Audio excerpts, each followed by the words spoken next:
E se fosse possível conquistar novamente aqueles que se foram? Juntos, nós podemos. Invista neste canal. Invista em um mundo melhor.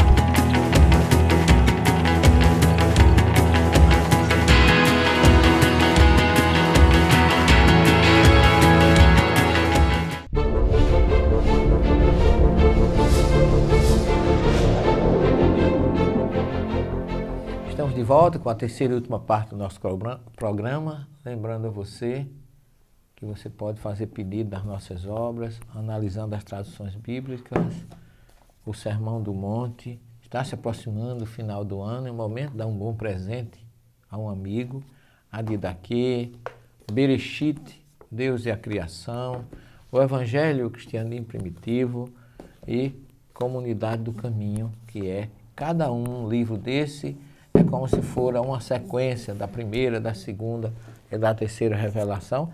E vem aí novos livros, porque nós temos a nossa tese de pós-docto e temos também um trabalho sobre Jesus. Se Deus quiser, vamos lançar. Bem, mas aqui nós temos que Estevão é interrogado pelo sumo sacerdote, que perguntou: as coisas são mesmo assim? E ele respondeu: irmãos e pais, ouvi. O Deus da glória apareceu a nosso pai Abraão, ainda na Mesopotâmia, antes que ele estabelecesse em Harã, e disse-lhe: sai da tua terra, da tua parentela. Então Estevão faz assim, começa de Abraão e vem fazendo a ponte até Jesus. E ele diz: esse Moisés a quem tinham negado com as palavras, quem te constituiu o chefe e juiz? Deus os enviou como chefe redentor, com a assistência do anjo que ele apareceu na sarça. Então, ele vai caminhando e na frente ele diz assim: o céu é o meu trono e a terra o estrado de meus pés. Que casa me construirei, diz o Senhor, ou qual será o lugar do meu repouso? Não foi minha mão que fez tudo isso? Aí ele diz assim: homens de dura cerviz, incircuncisos de coração e de ouvido, vós sempre resisti ao Espírito de Deus, como foram vossos pais, assim também vós. A qual dos profetas vossos pais não perseguiram? Mataram os que prediziam a vinda do justo, de quem vós agora vos tornaste traidores e assassinos. Vós que recebeste a lei por intermédio dos anjos e não guardaste. Ouvindo isso, tremiu de raiva em seus corações e rangiu os dentes contra ele. Então, Estevão faz um discurso bem amarradinho, desde Moisés até Jesus, dizendo que eles não escutaram os profetas, não reconheceram Jesus e ainda assim o apedrejar, o mataste, porque eles chamam isso homens de dura cerviz, incircuncisos do coração, porque eles eram circuncisos, segundo a Torá, pela lei, pela Brit Milá, ou circuncisão, que era aquela cirurgia que todo judeu fazia e faz ainda hoje, e não tinham aceitado nem Moisés e nem Jesus. E isso levantou, na verdade, uma grande revolta. Eles arrastaram Estevão até a porta dos leões ali de frente, ao Monte das Oliveiras, e o apedrejaram. E ali, na mesma hora que ele está sendo apedrejado, ele diz: meu espírito, Senhor Jesus, recebe meu espírito. Depois, caindo de joelho, gritou em voz alta: Senhor, não lhes levem contra este erro. E dizendo isso, adormeceu. Ora, Saulo assistiu a tudo isso. E Saulo não sabia quem era Estevão, e depois ele descobre.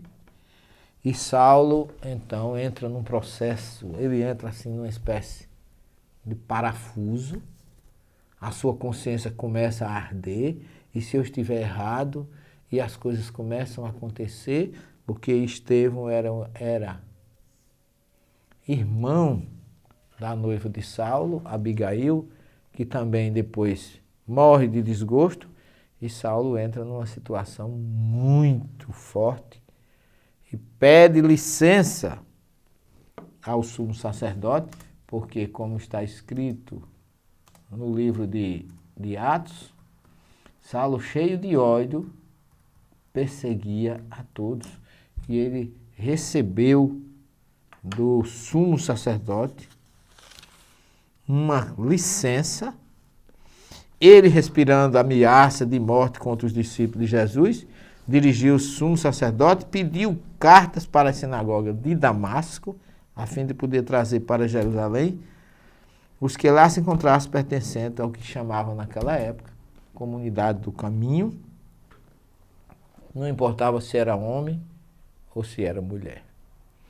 Então Saulo estava prendendo a todos. É porque ele já sabia que havia uma comunidade em Damasco, que um dos dirigentes de lá era Ananias. E as coisas vão se encaixando e ele, coitado, ele era realmente um escolhido de Jesus também. Mas a gente fica pensando, como é que Saulo se converteu assim de uma forma tão simples e tão rápida? Não foi bem assim. Imaginem as coisas que passaram em sua cabeça depois de perder o cunhado apedrejado, que ele assiste a noiva, e eu vejo hoje que aquela perseguição que Saulo empreendeu foi uma fuga.